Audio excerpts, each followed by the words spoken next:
comparing functions, you need two things in order to compare a function. You need to find the rate of change, which we have been doing since November.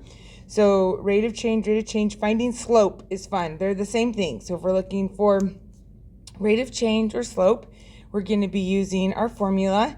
The other thing we're going to be using is our initial value. We've been using the word y-intercept or our b. It's the same thing. So you're going to want to find both of those and then compare depending on what the question's asking. So our first question here says, the Metropolitan Zoo recently celebrated the birth of two new baby pandas. Mochi, the panda cub, has been measured in weight each week since she was born. And it gives us a table of it. And so then it gives us her brother, who is Kappa, and his weight has been charted in the graph below.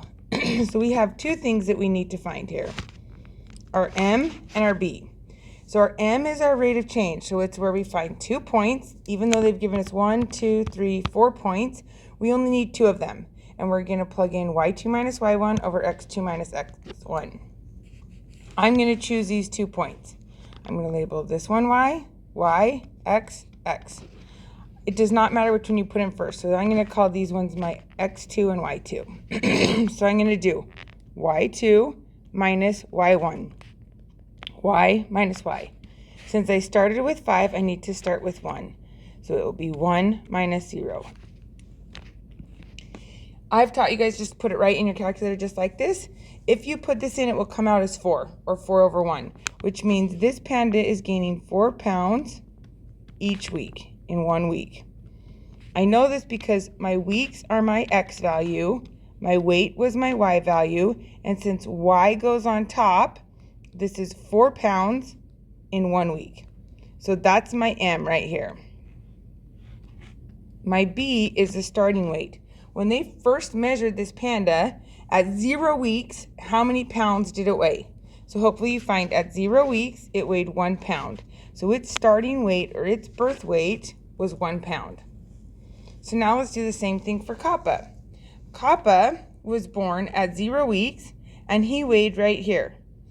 Now you need to remember to pay attention to our scale right here. This is not counting up by ones. So it skips 1 and then goes 4, skips, goes 8, skips and goes 12. So we're counting by 2s. So when this panda, Kappa, was born, he was 2 pounds.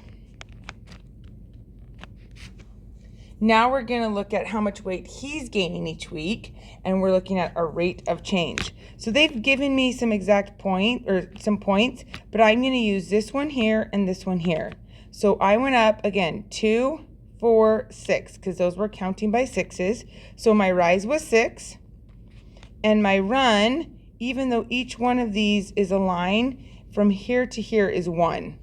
From here to here is 2, or you could count halves. It doesn't matter. Either way, you're going to end up with 2, which means that this panda is gaining 3 pounds a week. So when we look at this, which panda was growing faster? In other words, which one is gaining weight more quickly? Is it Mochi, who gains 4 pounds in a week, or Kappa, who gains 3 pounds in a week? So hopefully you're saying Mochi. Now it might ask which panda weighed more at birth. If it asked which panda weighed more at birth, well, who had a higher starting weight, Mochi or Kappa? So that's why you need to be able to find both your rate of change and your y-intercept, or your initial value, what the initial or the starting value was. This one talks about some money trees that were planted. So generally when you plant a tree, you don't start with a seed. You go to like Star Nursery or some nursery around town and get a starter, a sapling. So something that's already been started, and then you just can plant it in the ground. So this tells us that our first tree was 5 inches tall when planted. When planted, this is my B right here, or my initial value. That's how tall it was originally. And then it says it's grown.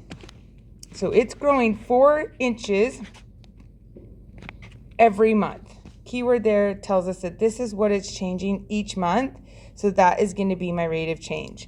So it changes 4 inches each month, and it started at 5 inches tall. Our next tree here I'm just gonna find our B first, because we're gonna look at 0 months. When they planted this tree, it was 3 inches tall. So this tree was a little bit smaller when it was planted. And now I need to find my rate of change. I know yours looks a little bit different. I moved your M and B up to the top here. But I'm going to use these 2 points. And even though they're not labeled, these will always be X, these will always be Y. So I'm going to do Y minus Y. So I'm going to use Y2, Y1, X2, X1. I'm going to plug it right into my calculator. And you'll get out 9/2.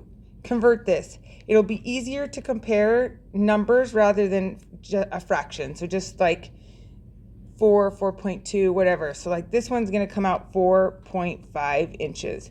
It's much easier to compare 4 and 4.5 rather than 9.5. So far we can see that tree 2 is growing at a faster rate, but when we started, this tree was actually smaller.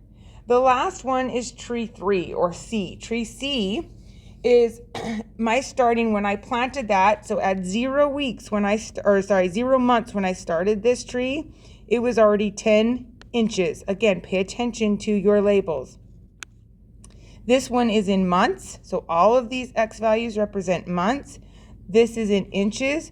All of these represent inches. So this was 10 inches tall when it was planted. Now I need to find 2 points. So you can count and go, I was at 10 and I went to 17 because that was my Y values.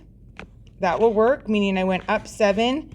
I'm going to show you another way. Some of you can just do this in your head, but I'm going to say this point right here was 0, 10, and this point right here was 2, 17. I now have 2 Y values, and I now have 2 X values. So I'm going to do Y minus Y over X minus X. This will give me 7/2, which will convert to 3.5. And then you should be able to answer these questions. Which tree is growing at a faster rate? Keyword there means rate, which is our rate of change. So this is our M. Which was the tallest when planted? When planted. This is my B, or my initial value. So go ahead and fill those out.